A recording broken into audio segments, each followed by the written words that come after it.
It's now time for the Mark Kotsay Show right here on A's Cast and A's Cast Live, brought to you by Nest Bedding. Love where you sleep. Check out their location in the Bay Area, or you go online, nestbedding.com, for all your bedding needs, your mattress, your pillows, your sheets, you name it, Nest Bedding. And, of course, Mark Kotsay sleeps on a Nest Bedding bed. Good to be home and finally a little homestand here. Yeah, we got a 6-game homestand. It seems like we've been traveling every Wednesday over the last month, which I think we actually have. But yesterday, a good off day for the guys, and a day that I think everybody kind of needed after that road trip. And we're here today. We're ready to go and facing an Angels team that basically is a new team for the most part. How do you? I mean, it is a new team. Like, how do you guys prepare? Is it like trying to find a bunch of video? I mean, because we heard from their personnel today, like their guys are saying, we've got a bunch of new guys showing up and we've never seen anything like this before. Yeah, I mean, with the moves that they made, it was basically with the September call-up happening today, which we added 2 players, Tyler Soderstrom and Sammy Long, who've both been here with us. But for the Angels, it was a roster move that they had to make and fill 7 spots. So there's 5 new arms and 2 new position players to the roster. All of which we've seen at some point either this season or in AAA or AA. So there's plenty of data, there's plenty of video to get some information on and help us game plan. We talked to you about when Soderstrom went down. You had that conversation with him, what you wanted him to work on. Did you see that happen in AAA, and what do you expect from him the rest of the way? Yeah, I think, Tyler came in today, a great smile, good attitude. Obviously thankful to be back here.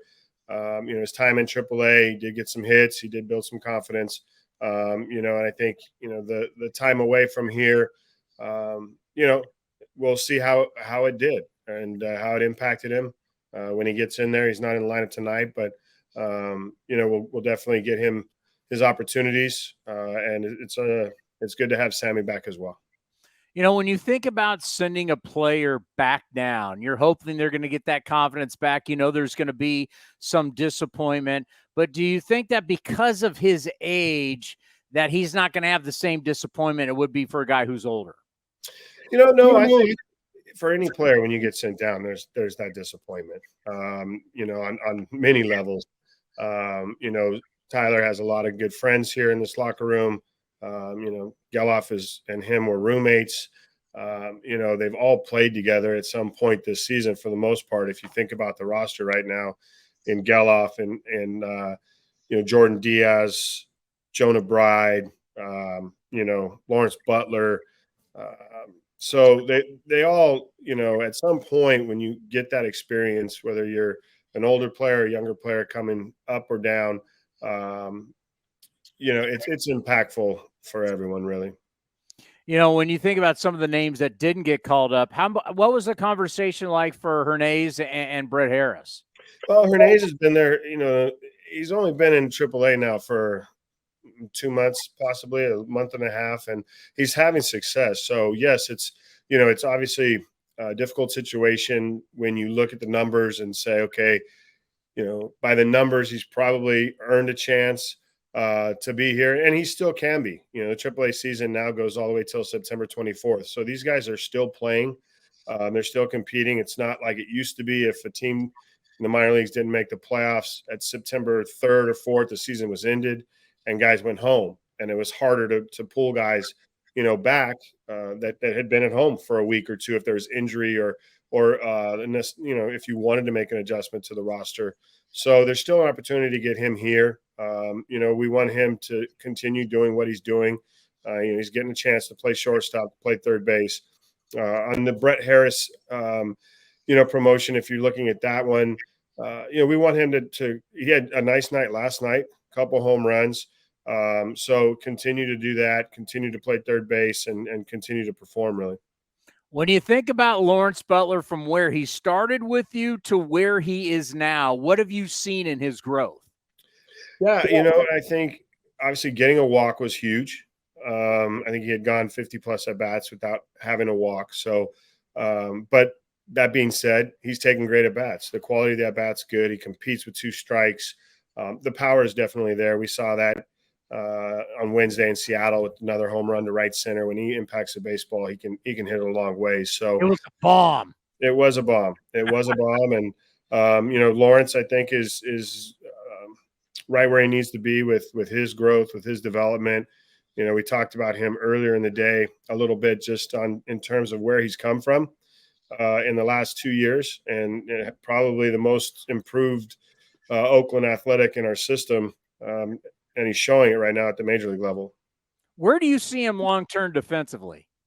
I think we saw a better game Wednesday, more aggressive. I think that's what we've been asking him, to just trust his instincts. I think all these guys, when they get here, they just are afraid to fail. They're afraid to make those mistakes. And I'd rather see the aggressive mistake and going after balls with the intent to catch everything that's hit in the air.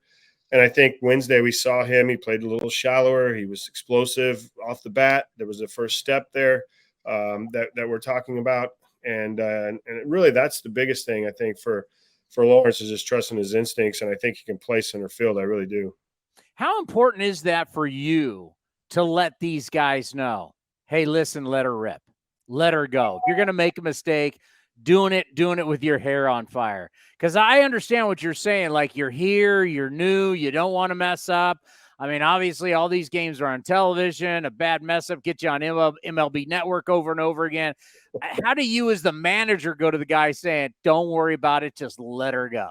Yeah, I think that's the conversation, really, and building that confidence in them that they know, a mistake isn't going to get them sat on the bench. A mistake is the way we learn here. And, my mentor and the great late Augie Garrido always said, you learn more from failure than you do from success. So really, that's kind of my continuing message is, the only way we're going to get better is if we learn from the failures. And the only way to make those failures is if you're doing things aggressively and with the mindset that, you're not going to make a mistake, but if the mistake happens, then you evaluate it. I know A's fans thought that Zach Geloff would never have a bad game and that every game there was going to be something very special going on, but things start to change a little bit. Adjustments. He starts making adjustments. The other team starts making adjustments against you.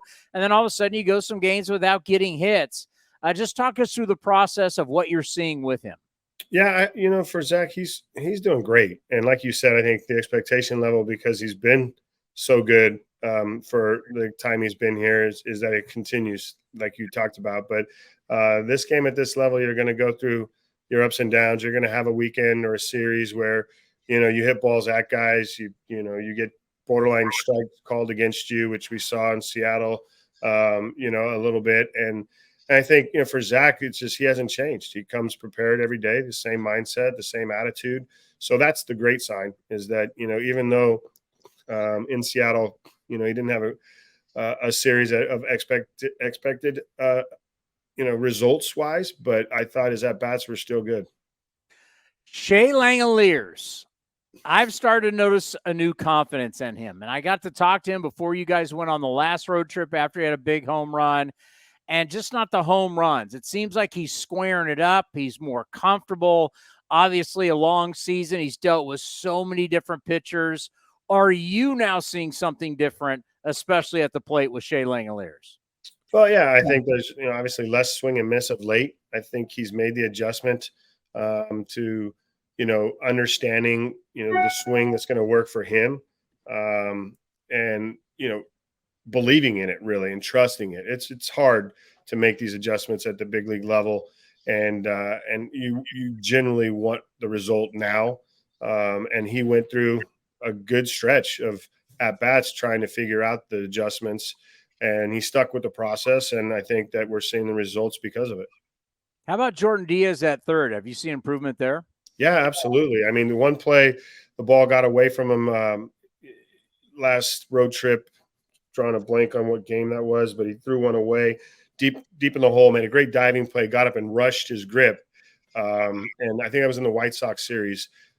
Launched one, but it was great to see him get back, make the next play, get a good throw off. I think in Seattle, Julio Rodriguez, we can talk a little bit about him and the superstar he's turned into on the ball that he kind of rolled over softly to Jordan, and Jordan took one extra step before he let it go, and the superstar beats a ground infield single out, and that says a lot about Rodriguez, as much about him as it does Jordan kind of figuring out the speed of the game as well.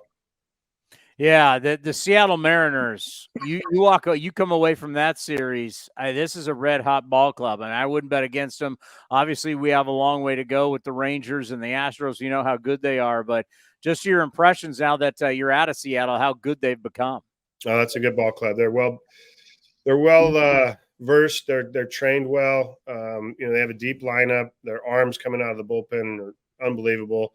And for us to literally, we had a chance to win 2 out of 3 against them, and we let that game on Wednesday get away from us in the 7th. A couple balls that, obviously, a couple elevated pitches that become bleeders into the outfield as opposed to ground balls if they're down in the zone. It's a different result, and we win 2 out of 3 from that team, which was they're the hottest team in baseball. So it says a lot about our growth, our improvements. We're getting more competitive as we get into this thing a little further, and those are all good signs as well. But that Seattle club is there to stay. Really, it is. Zach Neal has given you some really good innings, and I hear what people are saying, and I know what people are thinking. They're like, Zach Neal. You're like, no, wait a minute. You got to realize, in baseball now, we just don't have enough arms, and it's a long season. And you're going to have multiple Zach Neals, guys that you can have come up, give you 4 or 5 innings, maybe for 3 different starts. These guys are becoming more and more valuable, no matter what their age is, no matter what their background, no matter what their data is, no matter what their velocity. You need people who can get you outs and give you innings. We need more of these guys. It's very apparent around baseball. But just talking about him as a veteran guy who was thinking about hanging it up, who got a win for you, hadn't got a win since 2016. You've been around this game for a long time. I have to feel that was pretty special in the clubhouse when that went down. Yeah, it really was. For Zach, tearing up, emotional. You just see the work that he's put in, the perseverance, the journey, coming to like a culmination that day of wow, I won a big league game, for a club that believes in me, that brought me back here, and it was rewarding, really, in all facets. And like you talked about, these guys that are journeymen, or they just know how to pitch and they know how to miss barrels. And he made one bad pitch on Wednesday to Hernaiz that got away from him on a changeup in a big situation with 2 outs that cost him really another win, really, if I look at it that way. But to have guys that can manage a game, that can give you 5 innings, 5 or 6 innings, and keep you in a game, that like you said, there's no value that goes into that. Yes, is this stuff going to be overpowering? Are people going to talk about him as a future? No, but to get through a season, these guys are the guys that are the real unsung kind of heroes behind the scenes. Are you kidding me? There's been times this year I want to dust you off and get you out there back on the mound. Yeah, that's not going to happen. Let's end on this. How much are you walking around right now? I don't know if it's in the clubhouse. I know you like to give the guys their space, or you're walking around during batting practice and you're just continuing that message to these guys. Finish strong, 28 games left. How much do you continue? You had that talk with the team, but how much are you reinforcing that message? When it needs to be reinforced, it will be. I thought that the series in Seattle was a statement, like I talked about. We went up there and competed. We got beat the first night, but the next 2 games we competed, and we get to see him again. Obviously, tonight with this Angels team, we're going to come out and it's a different lineup. It's a different group.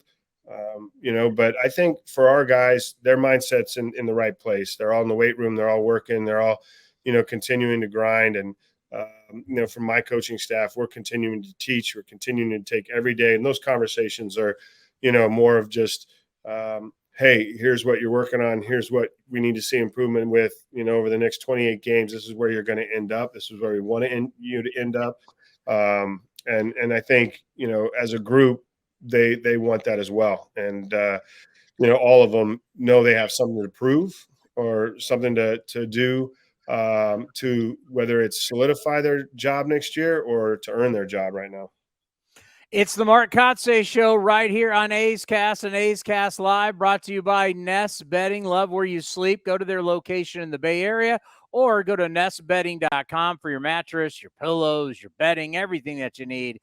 Nest Bedding and nestbedding.com. We'll talk to you next week. All right, Tony. Thanks.